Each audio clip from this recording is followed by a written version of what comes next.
72 বছরের পুজো, এই পুজো উনি এখন বন্ধ করে দিচ্ছে। আমাদের বলা হচ্ছে তালা দিয়ে দিয়েছি, এটা নাকি কেস আছে। পুজোর অনুদান 1,10,000, কিন্তু অপরদিকে রাজ্যের মাননীয় মুখ্যমন্ত্রী মমতা বন্দ্যোপাধ্যায়ের তারই চেয়ারম্যান একটা দুর্গাপুজো বন্ধ করতে চাইছে। একটা দৃশ্য হাত নাকি বাধা দিতে চাইছে, কোনো অদৃশ্য হাত নয়, খোদ চেয়ারম্যান তিনি নাকি এই পুজো বাধা দিচ্ছেন। কোর্টের দ্বারস্থ হতে হলো এই 3 বছর ধরে, 23, 24, এই 25।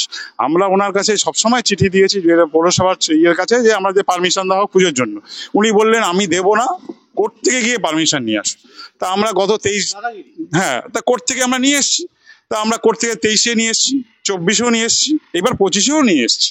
কোর্ট পারমিশন দেওয়া সত্ত্বেও উনি আমাদের 3 তারিখে পারমিশন দিলেও যে এটা অস্থায়ীভাবে প্যান্ডেল তৈরি করতে পারবে, কিন্তু তার সঙ্গে যেহেতু এই মাঠে এটা একটা শিশু উদ্যান, চিলড্রেন পার্ক, এখানে কমিউনিটি হল করবে বলে উনি এর চরিত্র চেঞ্জ করেছেন। সেই জন্য এখানকার একটা সংস্থা, ইউসিআরসি বলে একটা সংস্থা, তার সঙ্গে এখানে একটা মামলা চলছে। সেই মামলাটার 8 তারিখে অ্যাডমিশন ছিল, হয়নি। ওখানে লেখা ছিল যে 8 তারিখে অ্যাডমিশনে যা হবে, ওনার উকিল বলেছে যে 8 তারিখে নাকি উনি রায় পেয়ে যাবেন। তা রায় তো হয়নি, অ্যাডমিশনই হয়নি, তার ইয়ে হবে কি করে, রায় হবে কি করে? ঠিক আছে, তো ওটা পুট আপ করতে গেছিলেন, কোনো নেয়নি ওরা, এখন ডেট দেয়নি। এখন আমাদের কাছে খবর আছে যে ওটা 6/11-তে দিয়েছে ডেট। 6/11-তে ডেট দিচ্ছে, তার মানে এতদিন তো আমাদের পুজো লাগে না। আমাদের দুর্গাপূজা, কালী পূজা আমরা যে লিখেছি, কোর্টের কাছে আবেদন করেছি, সেটা 25শে আগস্ট থেকে 30শে অক্টোবর অবধি।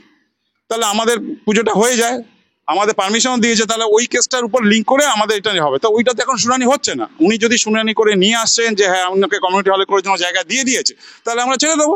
তো সেটা তো আসছেই না, তাহলে আমাদের পূজা করতে অসুবিধা গেছে। যেটা জাস্টিস সিনহা বলেছেন যে আপনি নিয়ে আসুন, রায় নিয়ে আসেন, ওরা মানতে হবে এটা, তো সেটা তো মানছেন না। আমরা তো পুজো করব, এবং আমরা এর জন্য যেটা হয়, উনি যে জাস্টিস সিনহা রায়টা মানেননি, অমৃতা সিনহা রায়টা মানেননি, তার জন্য আমরা কন্টেমে গেছি। আমরা 11 তারিখ কন্টেম করেছি। এখন যা কিছু আছে আদালতই বিচার করবে, সেটা কি করবে আদালতে আগামী দিনে যায়, যেদিকে আসবে সেদিকেই আমরা পুজো করতে অসুবিধে কোথায়, মানে আপনাদের কি বলা হচ্ছে? আমাদের বলা হচ্ছে তালা দিয়ে দিয়েছি, এটা নাকি কেস আছে, ওনার কমিউনিটি হলে কেস আছে, কেসের দোহাই দিয়ে উনি এইটাকে আমাদের এই পুজোটাকে ডিলে করে দিয়েছে। যেখানে রায় পেয়েছি সেইখানে বন্ধ করলো, এটাই উনি কি করে করলো সেটা উনিই জানেন। ব্যাখ্যা হচ্ছে আমাদের এখানে সব সময় ধর্মীয় অনুষ্ঠান হয়, সব কিছু হয়। এইখানে আমরা ছোট থেকে সব পুজো আর্চা করেছি। আমরা আপনার 72 বছরের পুজো, এই পুজো উনি এখন বন্ধ করে দিচ্ছে, এইভাবে ব্যাখ্যা দেবো। আর কি বলবো, না গাজোয়ারি করছে ঠিক না, এটা কোর্টের মাধ্যমে যা হবার হচ্ছে। কোর্ট অর্ডার দিয়েছে, উনি আমাদেরকে বলছে এখন একটা চিঠি দিতে, আমরা তো সেইভাবে পারি না। এত জোর জবরদস্তি করতে হবে কেন, সেটাই তো প্রশ্ন। এত জোর জবরদস্তি করতে হবে, উনি এখন দিচ্ছে না, আমরা এখন কি বলবো।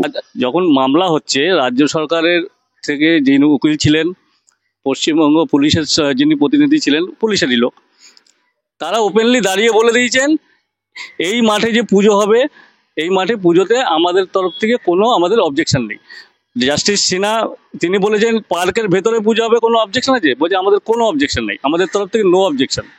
তাহলে পশ্চিমবঙ্গ সরকারের উপরে যদি কেউ থাকে, উনি থাকেন।